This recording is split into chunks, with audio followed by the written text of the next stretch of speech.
Tonight, we're going to talk about how you build a Performance Max campaign. We're going to focus on the shopping side of Performance Max campaigns, and we can do this in around 10 minutes. Building a Performance Max shopping campaign is the fastest way to generate you high ROI results.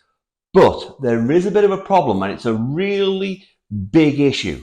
We've got to be really careful with Performance Max campaigns, because if we're not, we can find out that all your normal shopping campaigns and your other Performance Max campaigns can suddenly die a death. But not to worry, we're going to deal with that in a few minutes, and we'll cover off all you need to do to ensure that you can build these Performance Max shopping campaigns.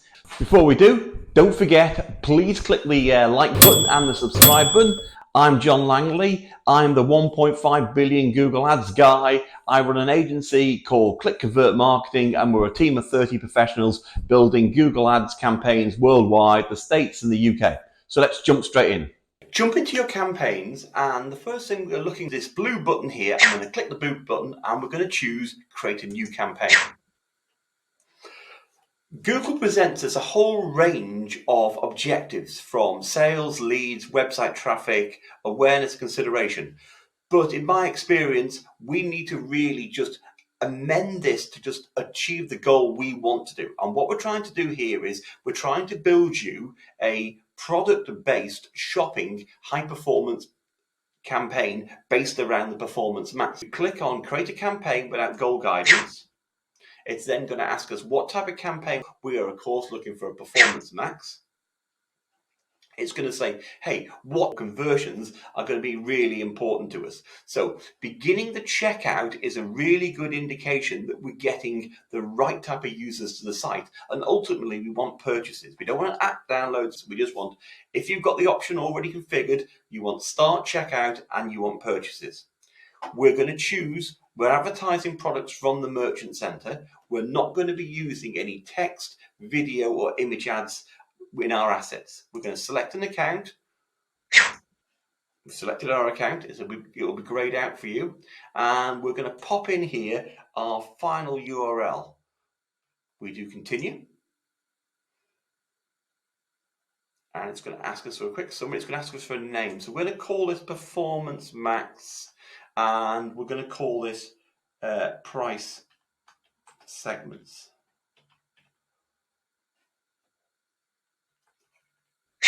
We don't really focus too much on ROI. The system works with Performance Max on the basis that you need to let it run for anywhere between a month and 3 months to establish the type of customers you're looking for, how your products perform, what the negatives are it's going to have to find. And we're looking to get to a point whereby on a daily basis, the number of conversions that you're getting in are not varying by more than 15 to 20%. Once we reach that point where our conversions are steady, what we're going to do is we're going to do one or two things. We're going to either start walking up the steps to improve the ROAS, or we're going to start walking down the steps to lower the conversion cost. So at the moment, all we needed this campaign to do is to start gathering data. So you can choose conversion value or you can use conversions. So I normally just set this on conversions. We could choose the option to optimize for acquiring new customers, but really we're not too interested in that. We are then going to go to more settings, and it's got an ad schedule. You may find out that most of your customers are operating between, say, 8 a.m. and 10 p.m. at night. So in which case you will stick in 8 o'clock to 2200 hours. This will vary on your basis and what you know about yourself. Click on some more settings. And the other one we got down here is brand exclusions. So brand exclusions are important. This means that you are telling Google not to go after and not to use your brand name. So you can either go in and you can set up your brand. So if you have a look, we've got brands. So we've got some brand lists here. So look at our brand lists. And we've got in our brand list campaign, we created this earlier, we've got the name of our client. So I've already put that in. So if you haven't got anything, you're going to have to go in there, just do a quick submission. It will ask you what the names of the brands are. And then you can just go to review and it'll be accepted, usually within a few minutes. Any more settings we don't need. There's nothing else at all. So we're just going to go next. We've got the URL that we're looking to do. Now, you will see this has all been filled in. So we can just go skip here because we're not interested in this at all. We're going to call this one the asset group, and we're going to call this asset group. And I think in this case, we're going to call it 80, all the products up to $80. So we'll call $80. We've got a listing group here. Now, this is really, really important. Remember how I said at the beginning of this that if you're not careful, Performance Max could, if you created a campaign with Performance Max and you added all the products in, it could actually seriously damage your Google Ads account's performance. Because what it will do is, because this is an AI system, it will just go and take all the traffic that you've got coming into your existing shopping campaigns and take it and move it all over to this campaign. The reason it does this is Google has a concept of priorities. Now, in normal shopping campaigns, there are 3 priorities. There are low, medium, and high. A very simplistic view of it would be that we create a low priority campaign and we bid maybe 10 cents and we put a small budget on it, and this campaign is only for use when all other campaigns run out of budget.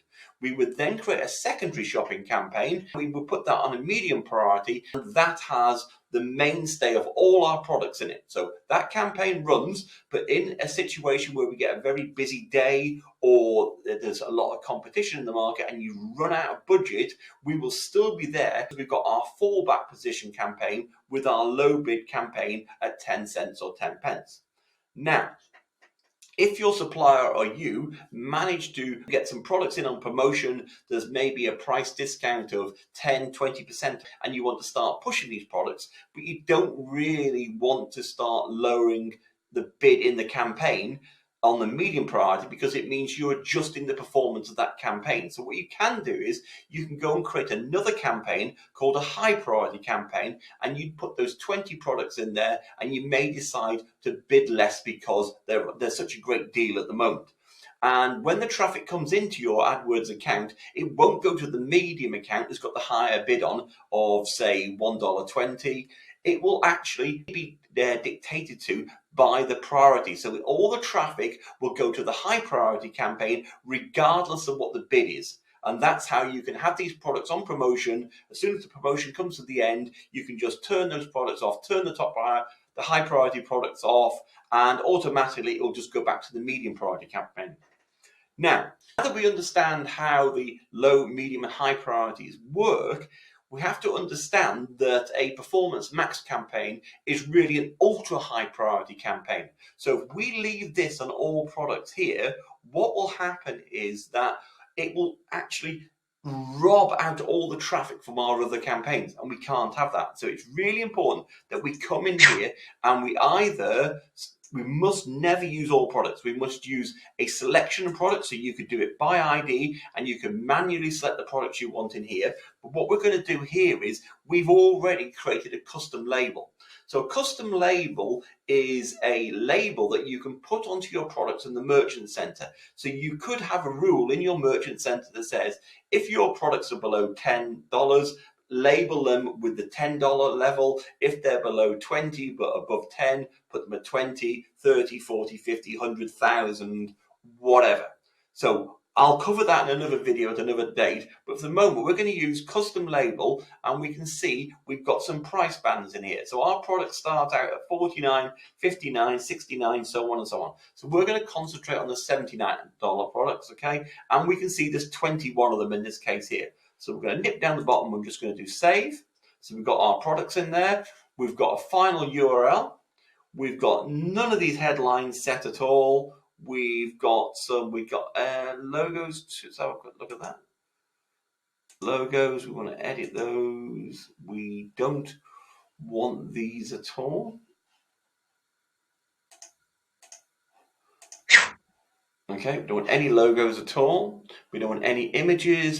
We're going to need a signal. So we're going to put in here keywords that would guide Google. If you were doing pebble watches, we wouldn't want to be confused with garden stones and garden pebbles. So you'd probably put watches, chronographs in here. So I'm going to put a term in here.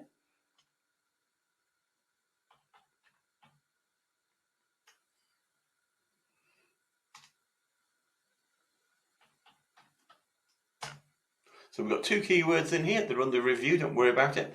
We could upload audience signals, and I would recommend you do these. These are lists of email addresses that you've got from previous customers, and this will give Google's indications of the type of customers you're looking for. So I would use them, but in this case, we're not going to bother with that today.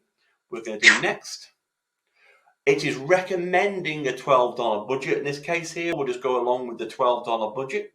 Just see how it goes to start with. You're going to have, as this campaign goes on, really what we're going to do, we're setting this campaign up and we're just letting it run by itself. But the things we are going to watch out that it doesn't start running out on budget. We haven't set any ROI objectives at this stage because this is in a learning stage, a bit like ChatGPT gets into a learning stage, Google Gemini / Bard. They're all in this learning stage of how the market works, how your product responds. So we're setting this off and we're going to let it learn in its AI fashion for anywhere between a month to 3 months. We know it has got the learning under control, whereby the volume of sales, whether it is conversions or conversion value, will be daily only within a 15 to 20% margin. Once you reach that stable level of a 15 to 20% variance in the margin, we can then go, what's the ROI now? We stick in the ROI at that point, and then we'll give it another 2 weeks, and then we're going to slowly start amending the ROI, because what we're trying to do is we're trying to walk this campaign up the steps over a period of time to achieve higher and higher ROIs. If our focus is on the cost per acquisition, we're doing the opposite. We're starting out with, once we've got a static level of 15 to 20% consistent variance in our type of daily conversion costs, then we're going to slowly walk it down the staircase, down the steps, as we lower the acquisition costs. Now here, it's come back, so we're going to skip this. Asset groups, it's 979. All these are empty. That's brilliant. We didn't want any of these, so we're just going to suggested images. We're not going to use any of these at all. That's fine. Everything's empty. We've got our keywords in there for our search signals. Brilliant. Next. Put the budget. Next. Publish the campaign. Our assets are under review. That's perfectly fine. Everything's great. So if we go over to our asset group, we should find we've got no assets in here whatsoever, which is what we want because we're effectively building a Performance Max shopping campaign. We've got some search themes in here, some keywords to guide it in the right directions. We have a listing group here. You can either get it from here or here. We'll click on here. Listing groups fall within an asset. So you can have multiple asset groups, and within the asset groups, you'll have a listing group. So we've got all products. We're not interested in those. We're only interested in the ones that we've got on a custom label mark 79, and everything else in here is excluded. There, and that's it. So we are all ready to go. Now, as soon as this is improved and it's under review for 1 to 2 days, then this campaign will be able to run. Very simple, an easy way to do this. We go in, we strip out any of the assets. We're only interested in a listing group. We don't put all the products in, because remember, if you stick all products in here, it could kill the rest of your Google Ads account. So only put a select number of products into here. We don't want to kill everything else. You may have some shopping campaigns that are running brilliantly, and just whip through, put in the basic settings, and then we can let the AI Performance Max system go away, and this will start developing, and it will go off, and it will produce, I guarantee you, an incredibly high ROI. Thanks for watching, guys. I hope you found the video really informative, and I hope this is going to generate and move you towards generating high ROI campaigns. I would love it, and I would really appreciate it if you click the like and the subscribe button, and I'll see you next time. Remember, as always, sponsored by ClickConvert Marketing.